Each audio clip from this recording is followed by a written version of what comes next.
Et un sujet hivernal à présent avec le froid, on a tendance à remonter le chauffage dans nos habitations. Attention toutefois aux appareils mal entretenus et au risque d'intoxication au monoxyde de carbone.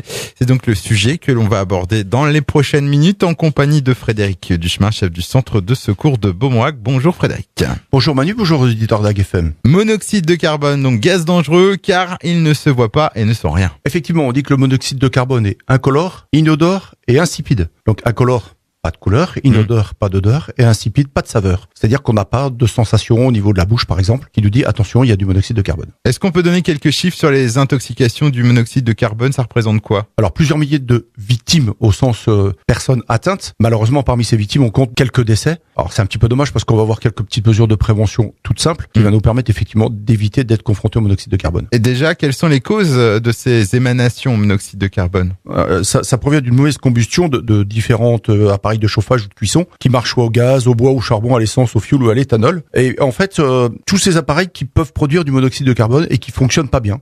Donc, effectivement, si ça fonctionne pas bien, il y a quelque chose qu'il faut faire, c'est l'entretien. Donc des accidents qui sont évitables, on va dire. Oui, parce que alors bien entendu, si par exemple on utilise un appareil d'appoint, vous savez, avec le petit fioul, l'éthanol, etc., maximum 2 heures. Parce qu'au bout d'un certain temps, ça peut produire des gaz, dont le monoxyde de carbone. Par exemple, sa voiture, on va pas l'allumer dans le garage. Même la voiture produit du monoxyde de carbone. On va aérer son appartement une dizaine de minutes par jour. 10 minutes, c'est le maximum. Et on évitera de boucher les aérations de la maison, puisqu'une maison, il faut absolument que ça respire. Et quels sont les symptômes d'une intoxication au monoxyde de carbone? Alors, les symptômes, c'est pas super compliqué, parce qu'en fait, ce qu'il faut savoir, c'est que le monoxyde de carbone, il va se fixer dans le sang 600 fois plus vite que l'oxygène. Et en fait, on va avoir des maux de tête, on va avoir des envies de vomir, et puis on va se sentir très très fatigué. Alors la problématique, c'est que on peut aussi s'évanouir, voire même en mourir. Donc c'est très important. Si par exemple on rentre chez soi, qu'on a cette sensation de fatigue, de maux de tête, d'envie de vomir, etc., peut-être s'agit-il de monoxyde de carbone. Et puis autre danger au domicile, donc avec la baisse des températures, ce sont les feux de cheminée.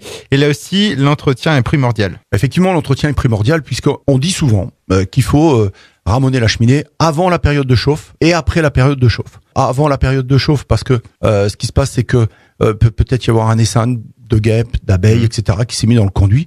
Et puis après la période de chauffe, de façon à profiter de pouvoir décoller tout ce qui est à l'intérieur du conduit. Éviter de mettre des tapis, par exemple, devant le foyer de cheminée.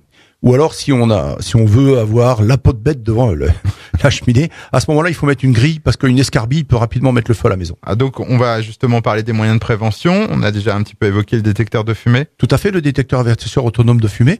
Alors, on en discutait un petit peu hors antenne. Obligatoire, pas obligatoire.